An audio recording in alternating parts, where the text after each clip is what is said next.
Okay. Well, hello everyone. My name is Sharda New, and I am here to have a discussion with you all about the effects of marijuana and what you can do, not if, but rather when you are offered marijuana.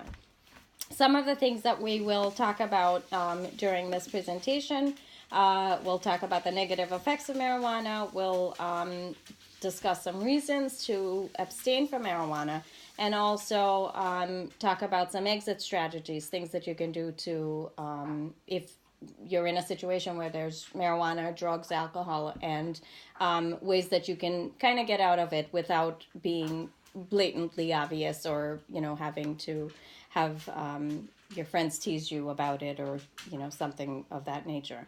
So,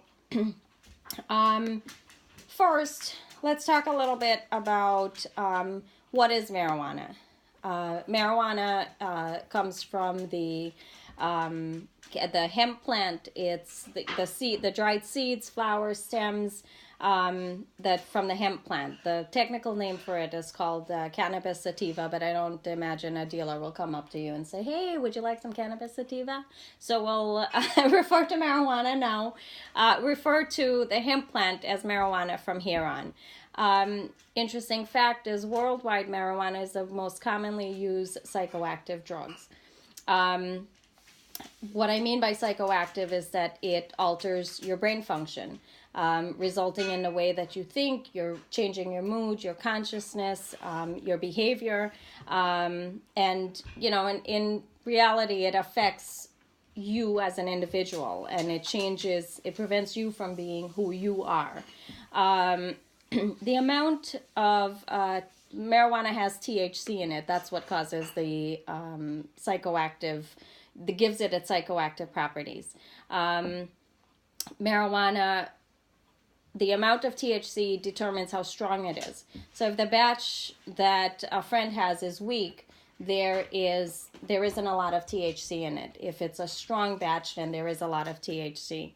Marijuana can be used in many forms. You can eat it, you can smoke it, you can chew it, you can, again, you can put it in food. There's a lot of different things that you can do with marijuana. Marijuana has approximately 350 chemicals in the dried plant itself. That's without any chemicals being added to it. So the potency of marijuana is very, or what's in it is really difficult to tell because it's got so many chemical properties of its own. We'll watch a little video and you'll see how the chemicals that are in marijuana, how it mimics chemicals in your brain that causes the changes in your mood and your behavior. So you'll see that in the video that we'll watch. Another interesting fact is that 6 out of 10 12 to 17-year-olds use marijuana in the past month. So that means probably a good half of your friends have used marijuana in the last month. Boys are 2 times more likely to use marijuana, and it's just the way that their brains develop, and they tend to take more risks, and that's the reason why. Marijuana today is 20 times stronger than it was 30 years ago.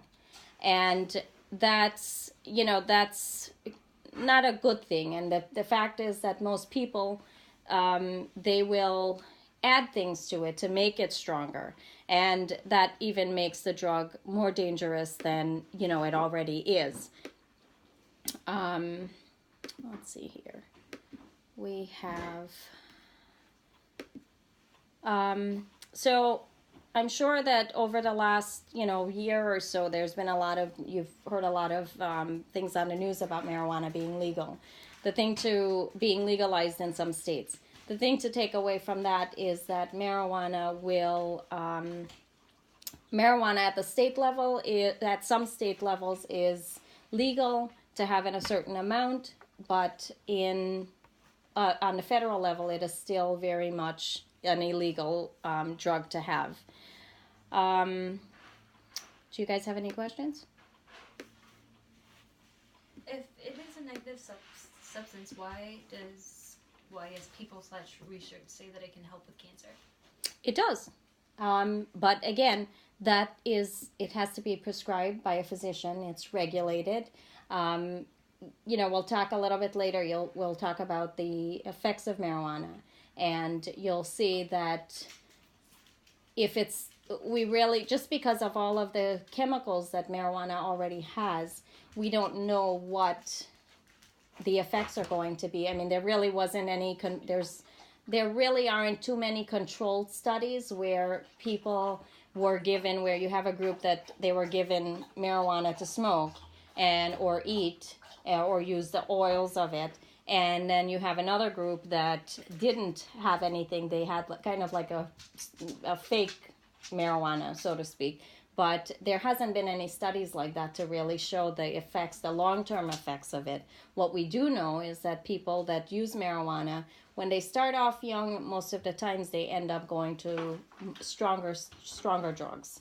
So in some ways it's a gateway drug because it opens up the gate for you to want to try more things. Marijuana affects the part of the brain that, like the feel-good part of the brain. So you'll see that, you'll get the high. That's where the high comes in. You feel good. You behave. You're not thinking about how you're behaving or what you're doing. So that's what makes it really dangerous, is because your brain doesn't know that this is bad for you. So it will continue. It wants to feel that way all the time. And that's where the danger comes in using marijuana. Between what ages do people usually tend to smoke marijuana? Well, that's the thing. At your age group now, like I said earlier, is that if you haven't been offered marijuana, the fact is that you're going to be offered it in the very near future, because studies show that this is kind of the time when people are going to be using marijuana. So we'll talk a little bit more about that. Good question.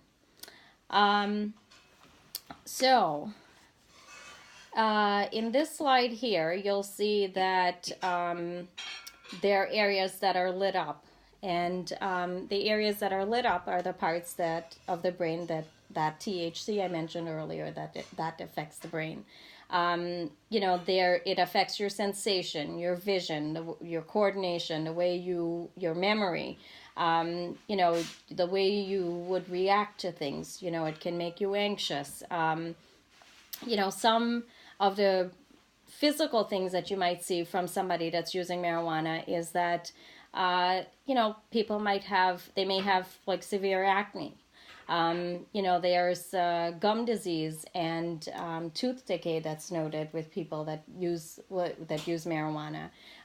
You're not really thinking about the way that you look, so you may not, wash your hair for 3 weeks, or you might just you don't care about your appearance, how you look. So those things kind of become something that's on the back burner for you.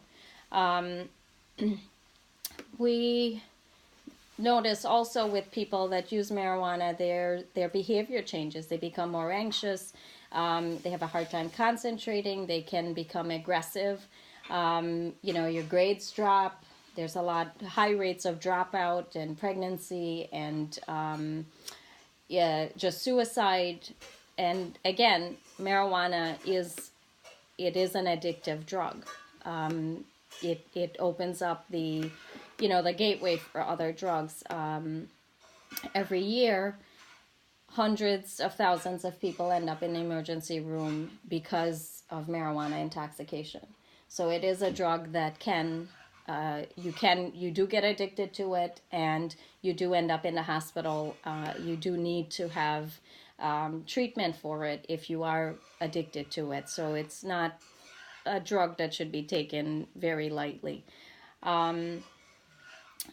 Let's see here. We'll talk a little bit about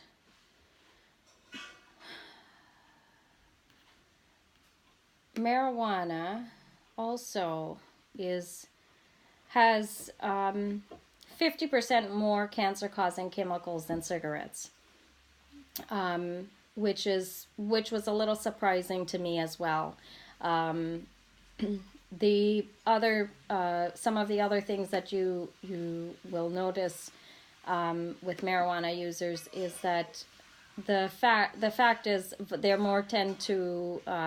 tend to be more violent and aggressive. Half of the people that use marijuana over half of them actually have been in a fight. Half of marijuana users will carry a weapon.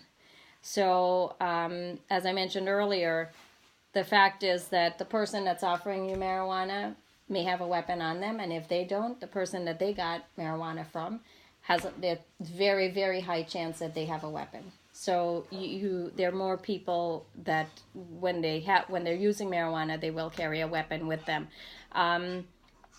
The people do get hospitalized, as I mentioned earlier, with marijuana. When I was growing up, cigarettes was very, very highly marketed. It was on billboards, newspaper, magazine ads, and then we found out that it causes lung cancer and throat cancer and mouth cancers. And we realized that the reason why people were getting these cancers was because they were smoking cigarettes. Now with marijuana, no studies really have been done, and it's not a legal substance as like cigarettes are and tobacco, is. But over time, we found out that it causes cancer. So who's to say that, 10 years from now, we might find out that marijuana has some cancer, it causes cancer or some other type of chronic condition that, can be fatal.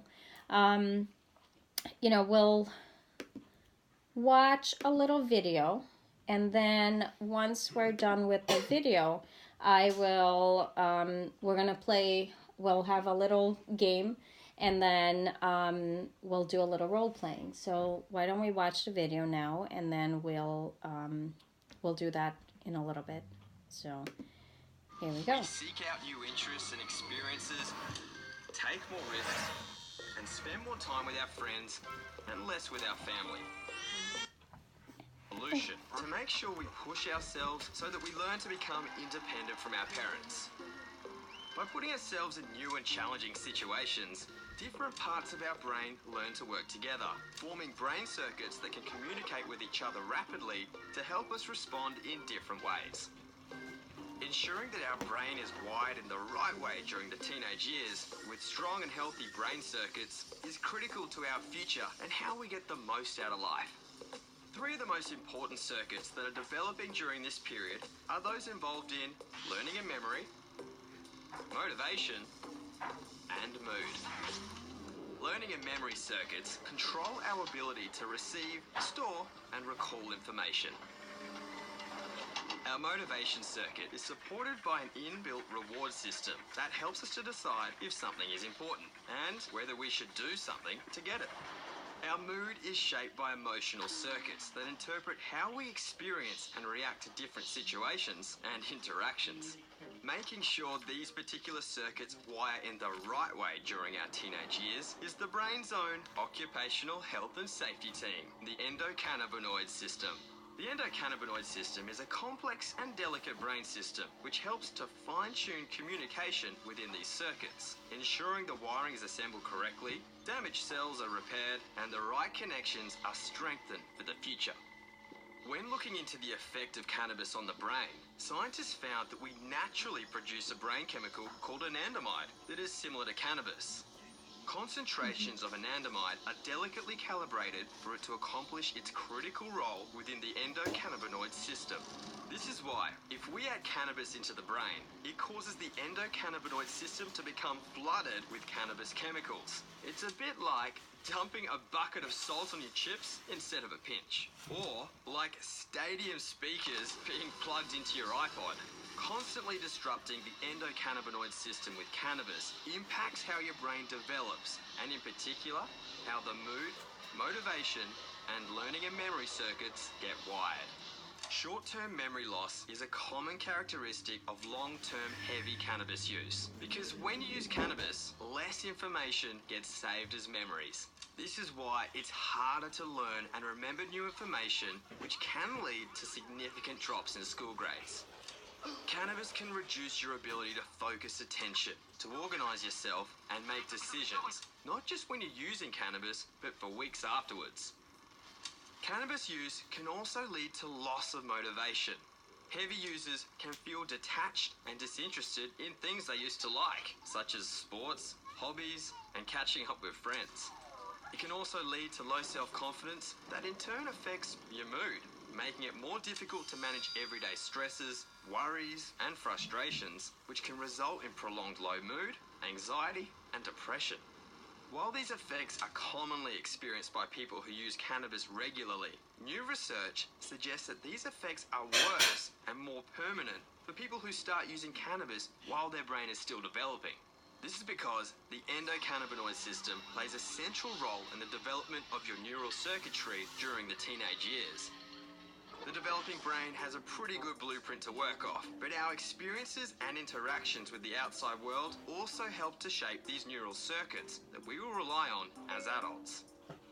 Your teenage years are an adventure that sets you up for life. Enjoy the ride and look after your brain. It's the only one you've got.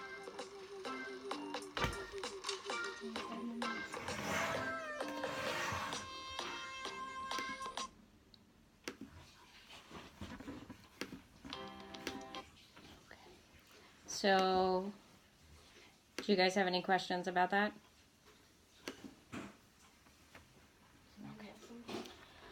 Okay, so now, let's talk a little bit about, if you noticed in the video, there was that endocannabinoid that our brain makes. It's noticed that it has the same properties that marijuana has. So when you're smoking or when you're using marijuana, it ends up the chemicals in marijuana ends up mimicking, copying that same hormone that we're making. So it changes. Our brain thinks, oh, well, this is normal. This is what we're supposed to be. This is what it's supposed to be like, and this is how I'm supposed to feel. Your brain doesn't know the difference. So that's again, like that's a danger in using marijuana, is that you end up, your brain doesn't know the difference, that it's something that's bad for you. When I mentioned earlier that we were going to talk a little bit about the exit strategies. So if you're at a party and, you're not sure what to do, and somebody offers you marijuana. As a parent, I can tell you that your parents, neither myself, we blame us. And we'll be happy with taking the blame because we're going to kill you or something like that, because just because if that's going to be your way out to not use marijuana, then yes, do that.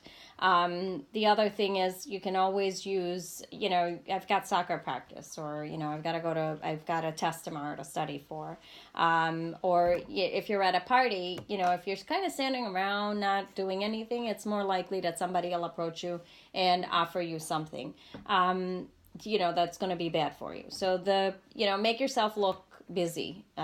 If you're at a party and you're not, you're just kind of standing there doing nothing, pretend like you're doing something. Or if you don't have like a soda or something in your hand, maybe walk around with, a can of soda, because then it's less likely somebody's going to come over and offer you a can of beer or, an alcoholic beverage.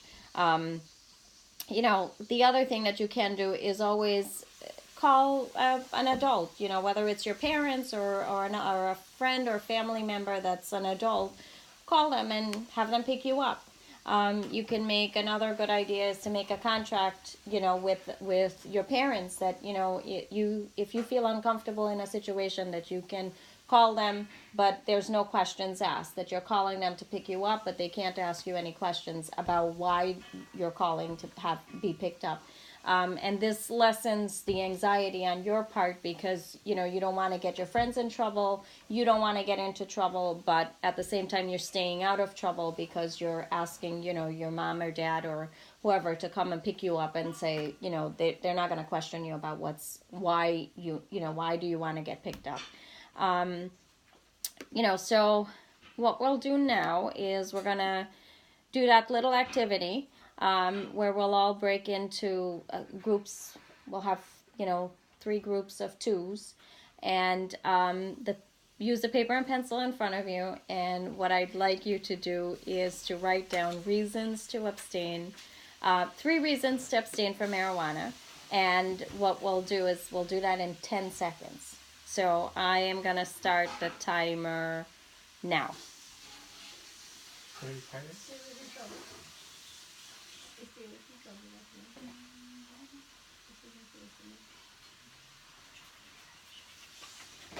All right, you guys ready? Yeah. What's it? What are you? Not being knowledgeable of your actions. Mm-hmm.